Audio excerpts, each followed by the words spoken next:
Hi hello friends, welcome to my channel. నిన్న మనం వీడియోలో బ్యాక్ నెక్ సింపుల్గా డిజైన్ ఎట్లా పెట్టుకోవాలో కటింగ్ అయితే చూసినాం కదండి. ఈరోజు అయితే మనము స్టిచ్చింగ్ ఎట్లా చేయాలో చూపిస్తాను చూడండి. ఇక్కడైతే నేను పైపింగ్ బ్యాక్ నెక్ మాత్రమే చూపిస్తున్నాను. బ్యాక్ నెక్ ఎట్లా అంటే లోడింగ్ అనమాట, అంటే ఖర్చు అనేది కనపడకుండా ఉండేలాగా నేను స్టిచ్ చేస్తున్నాను అనమాట. ఫస్ట్ అయితే మనం ఒక క్రాస్ పీస్ తీసుకొని మధ్యలో క్లాత్ పెట్టేసి సింగిల్ ఫుట్ మీద కరెక్ట్గా పెట్టేసుకోవాలన్నమాట. పెట్టేసుకున్న తర్వాత ఇప్పుడు లైనింగ్ ఫస్ట్ క్లాత్ అనేది మనం పైపింగ్ అని ప్రిపేర్ చేసుకుంటాం కదా, ఆ క్లాత్ అనేది మనం యాడ్ చేసుకోవాలి. కరెక్ట్గా మనము దారం దగ్గరగా కుట్టొచ్చేలాగా వేసుకోవాలన్నమాట. ఇది లైనింగ్కే వేసుకోండి, ఎందుకంటే మనం లైనింగే కరెక్ట్ మెజర్మెంట్ వేసుకుంటాం కాబట్టి లైనింగే వేసుకోండి. తర్వాత ఇప్పుడు వేసుకున్న తర్వాత మెయిన్ క్లాత్ మంచి మళ్ళీ పెట్టేసి దానిపైన దీన్ని ఇట్లా ఆపోజిట్లో పెట్టేసేయండి. ఆపోజిట్లో పెట్టేసినారంటే మనకి ఖర్చు అనేది రెండింటి లైనింగ్కు మెయిన్ క్లాత్కి మధ్యలో ఉంటుందన్నమాట. మనకు బయటకు అనేది కనపరాదు. అదే లోడింగ్ అనమాట. బాగుంటుంది అనమాట, చూడడానికి కూడా చాలా బాగుంటుంది, ఫినిషింగ్ కూడా చాలా బాగుంటుంది అనమాట. ఇలా నేను వీడియోలో చూపిస్తున్నాను కదా, అలాగే చేయండి. అలాగే చేయడం వల్ల ఏమవుతుందంటే బాగా నీట్గా వచ్చేస్తుంది అనమాట. లాగకుండా చేయకుండా కుట్టండి, బాగా నీట్గా వస్తుంది. ఇప్పుడు ఎక్స్ట్రాస్ ఏమైనా ఉంటే కట్ చేసేసుకొని చిన్న చిన్న ఘాట్లు అయితే పెట్టుకోండి. ఘాట్లు పెట్టుకోవడం వల్ల యూజ్ ఏంటంటే మనకు తిప్పేసినప్పుడు ఇట్లా నిలుక్కున్నట్టు రాకుండా సాపుగా తిరుగుతాయి అన్నమాట. ఇప్పుడైతే పై పార్ట్, ఇంతవరకు కుట్టింది కింది పార్ట్ అనమాట. బ్యాక్ నెక్ 2 పార్ట్లు చేసాము కదా, ఇందాక కుట్టింది ఫస్ట్ పార్ట్, ఇప్పుడు సెకండ్ పై పార్ట్ అనమాట. దీన్ని కూడా సేమ్ అంతే అనమాట. నెక్ కట్ చేసుకుంటాం కదా, దాని వెంబడి మనము పైపింగ్ క్లాత్ అనేది పెట్టేసుకుని ఒక పావించు ఖర్చు ఉండేలాగా పెట్టేసుకొని, ఇలాగా నేను వీడియోలో చూస్తున్నారు కదా, సేమ్ అలాగే అనమాట. పెట్టేసుకొని దాన్ని వెంబడి పెట్టేసుకోండి. ఇలా పెట్టేసుకున్న తర్వాత మనకి ఇక్కడ వంపు వచ్చింది కదా, ఆ వంపు దగ్గర ఏం చేశారంటే నీడిల్ అనేది ఆపండి, మరీ దగ్గరగా వేయకుండా ఆపండి. ఆపిన తర్వాత ఒక ఘాటు పెట్టండి, అంటే కొంచెం కట్ చేయండి. కట్ చేయడం వల్ల నెక్ అనేది ఇట్లా తిరుగుతుందనమాట. మనకి పైపింగ్ చేసే క్లాత్ ఇట్లా తిప్పడానికి వస్తుందన్నమాట. తిప్పిన తర్వాత మళ్ళీ దానికి గమ్మడంగా ఆనుకొని ఇట్లా కుట్టు అనేది వేసేసుకోండి. ఇలా కుట్టి వేసుకోవడం వల్ల ఫినిషింగ్ అనేది మనకు బయట అనేది ఖర్చు అనేది అస్సలు కనపరాదు, సూపర్గా ఉంటుందండి. మీరు ఇలా ట్రై చేయండి. బొటిక్లలో కూడా ఆల్మోస్ట్ ఇలానే వేస్తారనమాట. ఇలా వేయడం వల్లే బాగుంటుందన్నమాట. బ్లౌజ్ అనేది కూడా పర్ఫెక్ట్గా నీట్ ఫినిషింగ్ అనేది వచ్చేస్తుంది అనమాట. అలాగే సెకండ్ పార్ట్ కూడా రైట్ లెఫ్ట్ అంటే కదా, 2 పార్ట్స్ కూడా అలాగే కుట్టేసుకున్న తర్వాత ఇప్పుడైతే మనము మెయిన్ క్లాత్ ఉంటుంది కదా, ఆ మెయిన్ క్లాత్ని దానిపైన పెట్టేసుకుని లైనింగ్ని మనం స్టిచ్ చేసి ఉంటాం కదండి, కుట్టు అనేది కనపడుతుందనమాట.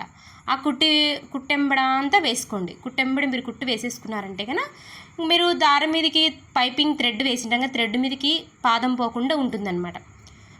అలా వేసుకోవడం వల్ల కూడా మనకి నీట్గా ఫినిషింగ్ అనేది వస్తుంది.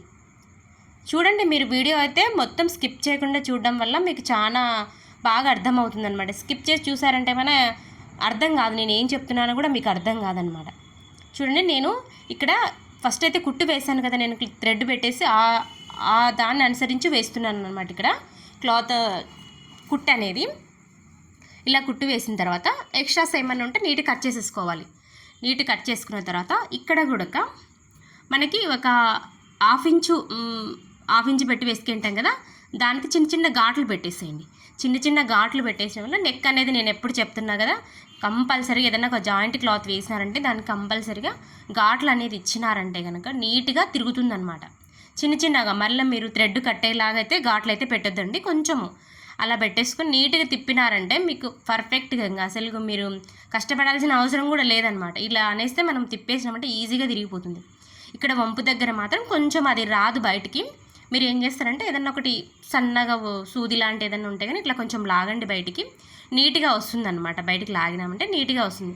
చూడండి, అసలు ఖర్చు అనేది బయటకు అనేది కనపరాదు. ఇలా చూడండి, కస్టమర్ కూడా ఆల్మోస్ట్ ఇప్పుడు ఉండే వాళ్ళైతే మాత్రం ఇలాగే ఇష్టపడుతున్నారనమాట. లోడింగ్ చేయండి, మాకు లోడింగ్ ఖర్చు పైపింగ్ ఖర్చు కనపరాకుండా వేయండి అనేసి అడుగుతూ ఉంటారనమాట. ఇలా వేయడం వల్ల మనం కొంచెం ఛార్జ్ అనేది కూడా ఎక్కువ మనం వాళ్ళ నుంచి ఎక్స్పెక్ట్ చేయొచ్చు అనమాట. మేము బొటిక్ లాగానే వేసినాం కదా, కొంచెం మాకు అమౌంట్ ఎక్కువ వేయండి అంటే కూడా ఇస్తారనమాట కస్టమర్స్. చూడండి, ఈజీగా ఎంత కష్టపడకుండా మనము సింపుల్ డిజైన్ బ్లౌజ్ అనేది స్టిచ్ చేసుకోవచ్చు అనమాట. చూడండి, ఎంత అసలు పర్ఫెక్ట్గా వస్తుందండి. అసలు ఇట్లా నీట్గా జాయింట్ వేసిన తర్వాత ఎక్స్ట్రాస్ ఏమన్నా ఉంటే నీట్గా కట్ చేసేసేయండి. ఇలా కట్ చేసిన తర్వాత మనము బ్యాక్ ఉంటుంది కదా, బ్యాక్కు పట్టి కింద వేస్తాం కదండి, నడుము పట్టి, ఆ పట్టికి కూడా నేను లోడింగే వేస్తున్నాను అనమాట. అంటే ఖర్చు కనపరాకుండా వేస్తున్నాను. చూడండి నేను ఎలా కుడుతున్నాను. ఇది నేను ఆల్రెడీ వీడియో చేసి అయితే పెట్టాను, షార్ట్లోనేమో పెట్టాను, చూడండి ఒకసారి. ఇలా వేయడం వల్ల మీకు ఖర్చు అనేది బయటికి కనపరాకుండా బాగుంటుందన్నమాట. ఇలా కుట్టుకున్న తర్వాత దాన్ని కూడా తిప్పేసి పెట్టేసి మనం ఎక్కడైతే కుట్టు కనపడుతుందో దాన్ని వెంబడంతా వేసేసేయండి కుట్టు. ఇలా వేసుకున్నారంటే ఖర్చు అనేది బయటికి కనపరాదు, పైపింగ్ చేసినట్టు ఉంటుంది, మనకు పట్టి కూడా వేసినట్టు ఉంటుంది అనమాట. 2 యూజెస్ ఉంటాయి మనకి. ఇలా వేసిన తర్వాత దీన్ని ఇట్లా కొంచెం అనే రుద్దినట్టని పైన ఒక సన్న కుట్టు వేసేయండి, దగ్గరంగా ఉండట్టు ఒక కుట్టు వేసేసేయండి. ఇలా కుట్టు వేసుకోవడం వల్ల మీకు బాగుంటుందన్నమాట, జరగకుండా పైపింగ్ చేసుకునే కానీ నీట్గా ఉంటుంది. చూడండి దీంట్లో కూడా నేను జస్ట్ పైపింగ్ చేసి తిప్పేసానండి, పై కుట్టు వేయలేదు. అందుకని మళ్ళీ నేను ఎప్పుడైనా ఇంకోటి నేను మర్చిపోయానండి, మీరు ఎప్పుడైనా పైపింగ్ చేసేటప్పుడు సింగిల్ ఫుట్ వాడండి. పైపింగ్ చేసిన తర్వాత పై కుట్టు ఏదైతే వేస్తుంటారో పై కుట్టు వేసేటప్పుడు ఏదంటే కంపల్సరీగా డబల్ పాదాన్ని యూజ్ చేయండి. డబల్ పాదం పెడితేనే మనకి బాగా కుట్టు అనేది నీట్గా పడుతుంది అనమాట, లేదంటే కొంచెం అటు ఇటుగా పడుతుంది. ఇదైతే మర్చిపోద్దండి, ఓన్లీ పైపింగ్ చేసేటప్పుడు మాత్రమే సింగిల్ ఫుట్ వాడండి. దానిపైన ఏమైనా కుట్టు వేయాలి అనుకుంటే మాత్రం డబుల్ ఫుట్ వాడండి, బాగుంటుందన్నమాట. ఇలా కుట్టిన తర్వాత ఎక్స్ట్రాస్ ఏమన్నట్టే కట్ చేసేయండి. ఇప్పుడైతే మనకి ఇది బ్యాక్ పార్ట్లో కింది భాగం అనమాట. చూడండి నేను ఇక్కడ పీసులు వేసిందని నేను ఓవర్లాక్ అయితే చేశాను, మీకుంటే చేసుకోండి, లేకపోతే లేదు. ఇలా కరెక్ట్గా ఒక 1/2 ఇంచు పెట్టేసుకొని మనం ఖర్చుకైతే ఎంతైతే వదులుకుని ఉంటామో అంతమైన క్లాత్ పెట్టేసుకొని దానిపైన కింది పార్ట్ని పైన పెట్టేసేయండి. అంటే పైన పైపింగ్ కనపడేలాగా పెట్టేసి కొంచెం ఇక్కడ రఫ్ ఇచ్చుకున్నారంటే నీట్గా ఉంటుంది అనమాట. చూడండి ఇటువైపు అయితే కనపడతలేదు, లాస్ట్లో పెట్టేసి చివరి వరకు కుట్టేసేయండి. మనకి సింపుల్గా ఇది చాలా బాగుంటుందండి. అసలు ఇది నెక్ మాత్రం చాలా బాగుంటుంది, మీరైతే ఒకసారి కుట్టి ట్రై చేయండి, చాలా బాగుంటుంది అనమాట. ఇదైతే నేను మా ఏరియాలో అయితే నేను 350 అయితే ఛార్జ్ చేస్తానండి. మీ ఏరియాలో ఈ డిజైన్ బ్లౌజ్ కుట్టిన దానికి ఎంత ఛార్జ్ చేస్తారో నాకు కామెంట్ రూపంలో చెప్పండి. మీ సైడ్ ఎంత తీసుకుంటారో, మీ ఏరియాని బట్టి ఎంత అమౌంట్ తీసుకుంటారో నాకు కామెంట్ చేయండి. చూడండి మనకైతే బ్లౌజ్ అయితే కంప్లీట్ అయిపోయింది. చూడండి ఎంత నీట్గా ఉందో. మనకి అసలుకి ఎక్కడా కూడా కుట్టు అనేది బ్యాక్ సైడ్ తిప్పి చూసినామంటే అసలు ఒక కుట్టు కూడా ఒక పేలు కూడా కనపడదండి. ఇలా చేయడం వల్ల మనము అదే చెప్పాను కదండి, నీట్గా ఉంటుందన్నమాట.